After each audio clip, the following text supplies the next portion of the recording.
Going on? How y'all doing out there? What's happening? It's really gonna be about the Savages, the family that was a part of the R. Kelly surviving documentary and everything. I caught the interview with them. Boy, it was embarrassing. Um, I'm gonna say this: I separate the art from the person. R. Kelly to me is one of the most important musical figures. Last 30 years dominance. However, he has his issues, and there's a lot of stuff that he can't deny and can't offshoot. So, yeah, you definitely have valid case. Do you have a RICO? Do you have a 30-year bid? I don't think so. But if you say 10, 12, I can't argue. There's some facts there. There's some things there that you can't dispute. The one thing that I have said, and if he did get out, I wouldn't have a problem if he got some help with his situations because it's deep. Because interestingly, even in the documentary, none of the women wanted him locked up. But this government, this music industry, and the money behind it, there was an agenda.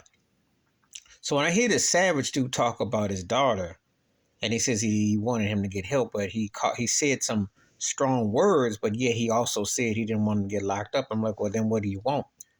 Because you either want R. Kelly locked up or you don't. But what are you saying exactly? So that's what makes it so blurred. You know, and I am not disputing, if you got him for some time, I'm not disputing that he has some actions that definitely violated laws.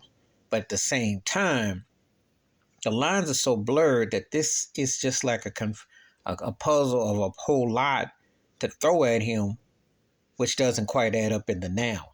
That's what I've said. I had a hard time, it just doesn't add up. Sounds like the industry and the government wanted to take him down, make an example out of him. You don't charge one person with a RICO charge unless it's John Gotti or something. Unless you got a mafioso or somebody like that, you just don't do that. So all them people should be locked up too if we're going to go that way, including his ex-wife.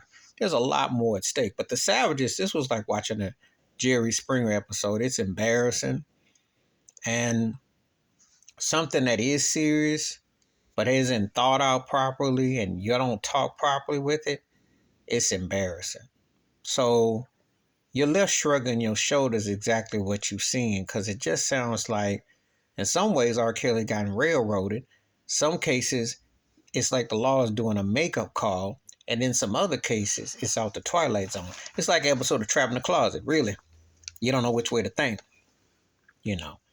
But it's called a balance. And I just don't think that it's definitely looks very suspect. And when you have a family that was front and center that led the charge to getting him, and they're this reckless, this ghetto, and this all over the place. And then they say in the main part, they say is we don't really think he should be locked up.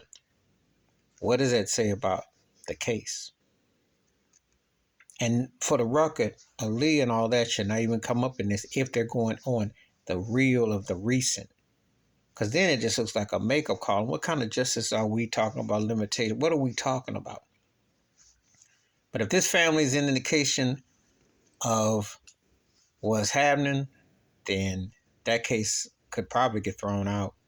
And they probably would say, we'll give you 5 more and call it a day, But there's no way that you can justify what I saw with all that.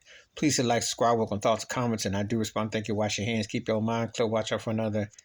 And share the video if you want to. And it is a lot going on with that case that still hasn't scratched the full surface. I'm out.